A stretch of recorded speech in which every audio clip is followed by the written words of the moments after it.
Wassalatu wassalamu ala Rasulillah.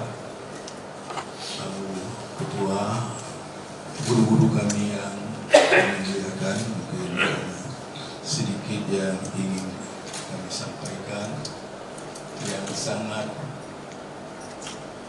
mungkin sejalan dengan eksistensi peran ulama dalam pembangunan daerah tahun 2023. Merujuk sedikit, mungkin kalau kami tidak salah, ada fatwa MPU nomor 8 tahun 2015 yaitu tentang hak langgih di dalam Islam. Dengan kejadian hari ini di pesisir beberapa kabupaten, mulai dari ujung Tamiang sampai di Aceh Utara, bahkan ke wilayah gunung. Itu banyak sekali kaum Syainas, mungkin PKI yang mulanya di Lo Tanah di Aceh besar-besaran. Bahkan di Aceh Raya juga mereka buat pendekatan dengan seorang ulama kita untuk meminta direkomendasi oleh PJ untuk dibeli tanah oleh orang Cina, alasan untuk pengolahan sampah. Ini alasan mereka. Kemudian kita kembali lagi ke belakang, itu mereka sehingga dapat banyak sekali gereja-gereja liar itu disingkir, karena mereka juga bebas membeli tanah. Itu kalau disingkir, yang resmi gereja itu ada izin hanya satu. Kemudian disepakati kemudian bisa 4 pondok, bukan satu gereja, tapi sekarang gerejanya lebih 50-an. Masyarakatnya berapa orang disingkir. Jadi kami rasa menyangkut dengan fatwa MPU yang nomor 8 ini, kita harus meminta dengan pemerintah. Kenapa pemerintah ulama tidak didengar? Padahal itu resmi, prosedur hukum.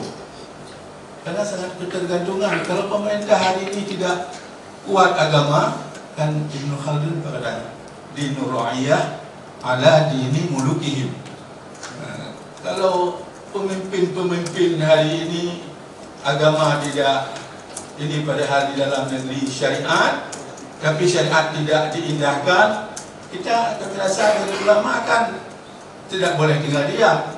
Meminta aja dengan Mendagri yang tidak jelas pengangkatan PJ gubernur kita hari ini untuk diganti saja. Ya, betul. Biar kuat agama, biar yang memperkuat agama. Mereka bukan latar belakang agama, latar belakang tentera, ilmu tentera yang diterapkan. Jadi ini mungkin perlu kita, bahkan oleh provinsi mungkin perlu juga disurati ke kabupaten kota untuk mengamankan fatwa MPU itu tentang hak langgih di dalam Islam, sehingga orang-orang kafirun itu tidak bebas masuk ke Aceh membeli tanah dengan seenaknya, dimanfaatkan kaum-kaum lemah, dimanfaatkan sipai-sipai dari Aceh untuk mereka buat tanah dan luaskan. Itu di pesisir Birun, Aceh Timur, itu sebahagian lahan tambak itu sudah mereka beli dengan harga yang sangat menjanjikan. Ini yang pertama. Kemudian menyangkut dengan yaitu pawai si Hindu berapa waktu lalu yang terjadi di Aceh, yaitu mereka membawa patung sembahan mereka itu di keliling-keliling, diarakkan di kota Banda Aceh. Itu kan pelecehan syariat yang sangat luar biasa. Kita melihat itu setelah penaklukan Taif itu, mereka meminta, mereka tidak akan menyembah lagi patung, tapi minta dengan Nabi untuk jangan diganggu. 3 tahun Nabi tidak memberi. Minta 2 tahun juga tidak diberikan oleh Rasulullah. Minta setahun juga tidak diberikan oleh Rasulullah, harus dihancurkan. Minta 1 bulan juga ditolak. 1 hari aja untuk ditunda, jangan dihancurkan. Ternyata Nabi tidak memberikan untuk selamat patung mereka walaupun 1 hari. Tapi kita yang tidak ada patung, diarak patung di Banda Aceh.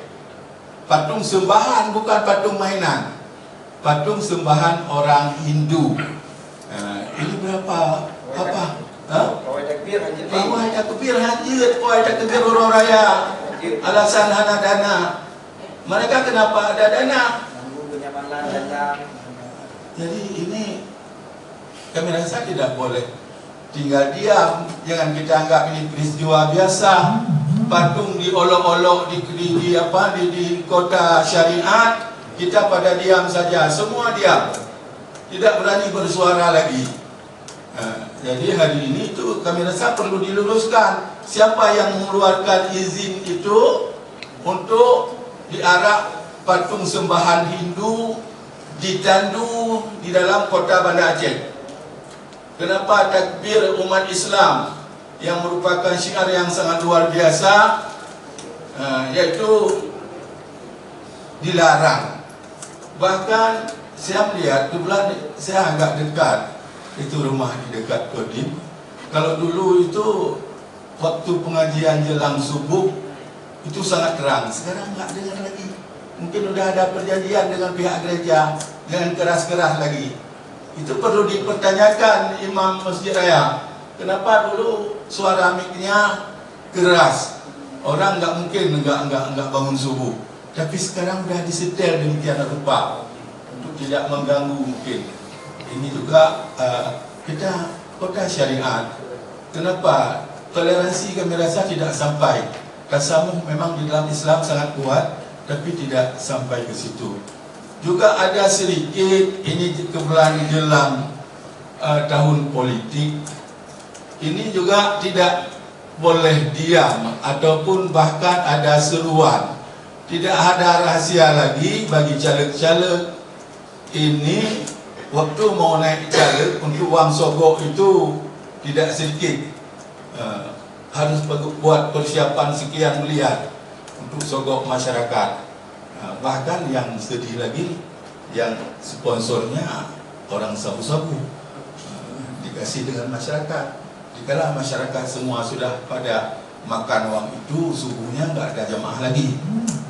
Jadi ini perlu ada ketegasan tentang uang itu haram. Jangan masyarakat kita dijebak hanya dengan 1 kilo minyak makan, itu jalan ke neraka. Ar-rashi wal murtashi finnar. Tidak ada lain tujuan. Bagi silu, bagi ini, bagi itu, tujuannya yaitu untuk sogok, untuk biar dipilih. Yang namanya sogok itu kan ar-rashi wal murtashi finnar, tempat dalam neraka. Jadi ulama wajib menyelamatkan masyarakat, jangan sampai diarah ke neraka. Dan kami sangat menarik, yaitu Abu Ketua kemarin sangat menolak untuk direvisi kanun LKS. Ini perlu dipertegaskan kembali. Hanya dengan syariat kita menuju surga Allah. Itu jelas jalan ke neraka. Jadi ini dari MPU Provinsi kami rasa bila perlu menyurati DPRA, karena resmi yang sampaikan itu ketua DPRA. Aku tengah sakit ulai aja. Jadi ini mungkin perlu penegasan kembali. Kalau enggak nanti masyarakat akan bangun. Ini yang kami khawatir. Kalau itu dibahas, masyarakat akan bangun. Dari Aliansi Ormas Islam siap, insya Allah. Mungkin terima kasih. Assalamualaikum warahmatullahi wabarakatuh.